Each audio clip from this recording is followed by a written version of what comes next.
Hi friends, చిక్కూస్ కిచెన్కి స్వాగతం. ఈరోజు చిక్కూస్ కిచెన్లో మనం చేసుకోబోతున్న టేస్టీ అండ్ వండర్ఫుల్ ఐటమ్ వచ్చేసి ఆలూ పఫ్ సమోసా. ఈజీగా టేస్టీగా ఇంట్లోనే బేకరీ స్టైల్లో ఈ ఆలూ పఫ్ సమోసా ఎలా చేసుకోవాలో ఈరోజు చిక్కూస్ కిచెన్లో నేను మీకు చేసి చూపించబోతున్నాను.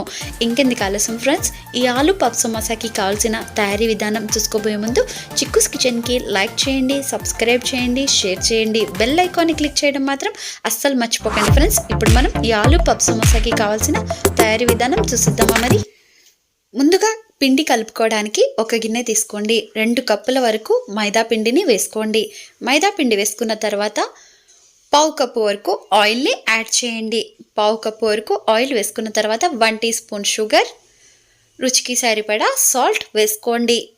సాల్ట్ వేసిన తర్వాత కొంచెంగా వాటర్ని యాడ్ చేస్తూ పిండిని కలుపుకోవాలి.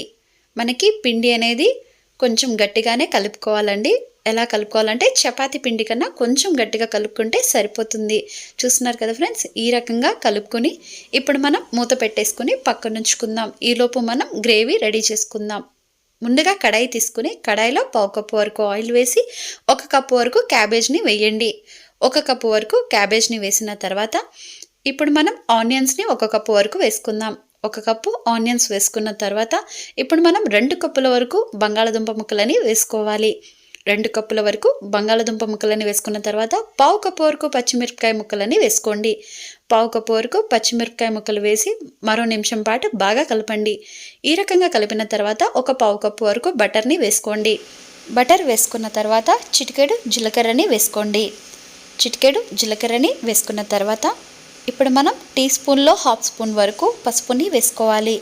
పసుపు వేసుకున్న తర్వాత మరోసారి బాగా కలపండి.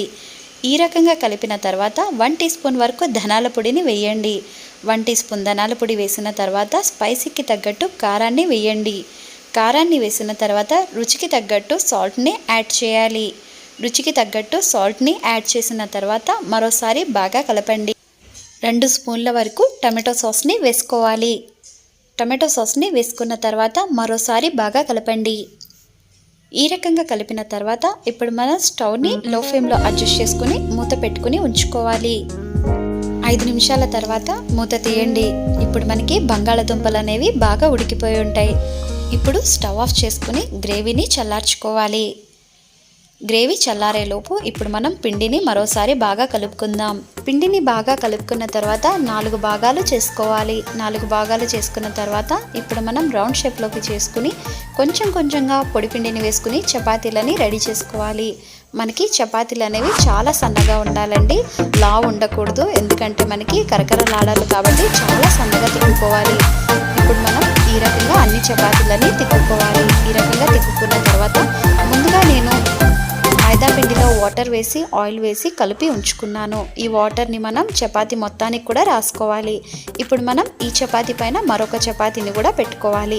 ఈ రకంగా ఒకదానిపైన ఒకటి 8 లేయర్స్ని వేసుకున్నాం. ఈ రకంగా వేసుకున్న తర్వాత చపాతీ కర్రతో 4 సైడ్స్ కూడా ఎక్స్ట్రాస్ని కట్ చేసుకోవాలి. చూస్తున్నారు కదా ఫ్రెండ్స్, ఈ రకంగా బాక్స్ షేప్లోనికి మనం చపాతీలని కట్ చేసుకోవాలి. ఈ రకంగా కట్ చేసిన తర్వాత మిడిల్ కట్ చేసి ఇప్పుడు మనం 4 లేయర్స్ కింద డివైడ్ చేయాలి.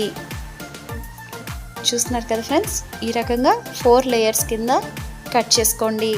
ఈ రకంగా కట్ చేసుకున్న తర్వాత ఇప్పుడు మనం ఒక లేయర్లో మనం ఆలూ కుర్మా వేసి ఇప్పుడు మనం ఇలా క్లోజ్ చేసుకోవాలి. 4 సైడ్స్ నుంచి కూడా కొంచెంగా మైదా వాటర్ని రాసుకుంటూ క్లోజ్ చేసుకోండి. ఈ రకంగా క్లోజ్ చేసుకున్న తర్వాత ఇప్పుడు మనం మిగతా వాటిని కూడా ఇదే రకంగా క్లోజ్ చేసుకోవాలి. చూపిస్తున్నాను చూడండి ఫ్రెండ్స్, ఈ రకంగా మిగతా వాటిని కూడా క్లోజ్ చేసుకుంటూ ఉండాలి. ఈ రకంగా మైదా వాటర్ని రాసుకుంటూ 4 సైడ్స్ కూడా ఇలా పఫ్ షేప్ వచ్చేలాగా క్లోజ్ చేసుకోండి. ఇప్పుడు మనం మిగతా వాటిని కూడా ఇదే విధంగా చేసుకోవాలి. ఇప్పుడు మనం వీటిని పక్కన ఉంచుకుని డీప్ ఫ్రైకి సరిపడా ఆయిల్ వేసుకుని ఆయిల్ లైట్గా హీట్ అయిన తర్వాత మనం సమోసాలని వేసుకోవాలి. మనకి సమోసాలు అనేవి లో ఫ్లేమ్లో ఉంటూనే ఫ్రై అవ్వాలి ఫ్రెండ్స్. ఈ రకంగా మనకి 15 to 20 మినిట్స్ వరకు టైం పడుతుంది. ఈ రకంగా లో ఫ్లేమ్లో ఉంచుకునే ఫ్రై అవ్వడం వలన మనకి లోపల ఉన్న లేయర్స్ అన్నీ చక్కగా కుక్ అవుతాయి. సమోసాలు కూడా మనకి కరకరలాడుతూ చాలా రుచికరంగా ఉంటాయి. చూస్తున్నారు కదా ఫ్రెండ్స్, ఎంతో టేస్టీగా ఉండే ఆలూ పఫ్ సమోసా రెడీ అయిపోయింది. మీరు కూడా తప్పకుండా మీ ఇంట్లో ట్రై చేయండి ఫ్రెండ్స్. ట్రై చేసిన వాళ్ళందరూ కూడా మీ ఒపీనియన్ని కామెంట్ రూపంలో మాకు తెలుపవచ్చు. ఇంకెందుకు ఆలస్యం ఫ్రెండ్స్, చిక్కుస్ కిచెన్కి లైక్ చేయండి, సబ్స్క్రైబ్ చేయండి, బెల్ ఐకాన్ని క్లిక్ చేయడం మాత్రం అస్సలు మర్చిపోకండి ఫ్రెండ్స్. మరిన్ని సరికొత్త వంటలతో మీ ముందుకు వస్తుంది మీ చిక్కు channel. Bye friends, thank you for watching my video.